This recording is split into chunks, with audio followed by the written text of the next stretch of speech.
A car is driven by an engine with a given power. However, the amount of torque originating from engine power is not always enough to move the vehicle, so the torque must be increased. The lower the revolution of the gears, the greater the torque. In transmission systems, the engine torque is modified by reducing or increasing the number of revolutions per minute, or RPM. The RPM can be changed by selecting gears. The smaller the gear that drives a bigger one, the smaller the rotational speed of the bigger gear, and thus the greater the torque. To enable the engine to move the gears, a connection has to be established between them, which can be disengaged if needed.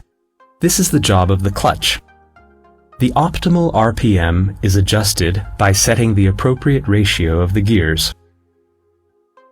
With the clutch pedal released, the engine drives the input shaft and thus the wheels. With the clutch pedal pressed down, the crankshaft revolves without driving the transmission and the wheels. This enables us to shift gears. To avoid grinding and weary shifting, gears need to be synchronized, which means meshing gears rotating at the same speed. A synchronizer ring makes that possible.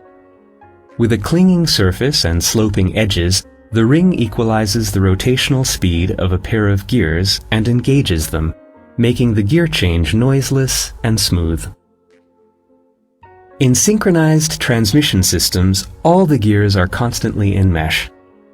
While the gears on the lay shaft are in a fixed position, the gears on the spline shaft rotate on their own bearings.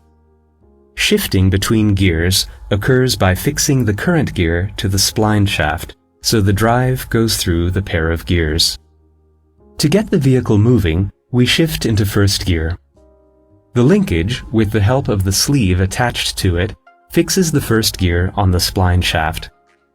The drive through the input shaft goes from the smallest gear on the lay shaft to the largest gear on the spline shaft. Since more torque is necessary to start out, first gear has the biggest gear ratio, meaning the smallest gear is in mesh with the biggest one. When the vehicle has reached a certain speed, less torque is required to keep it moving. The ratio of the succeeding gears becomes smaller and smaller. The driving gears and the driven gears are nearing the same size. In second gear, the sleeve fixes the second gear to the spline shaft, conducting the driving force through it. In third gear, the sleeve fixes the third gear to the shaft. The drive goes through the third gear on the lay shaft and the third gear on the spline shaft.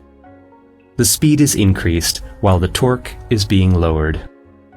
In fourth gear, the speed increases further by lowering torque. In this case, drive goes directly through the input and output shafts.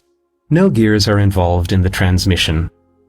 The RPM of the engine's crankshaft equals that of the output shaft, hence the name direct drive. In reverse gear, an additional gear is applied between the last gears on the lay shaft and the spline shaft.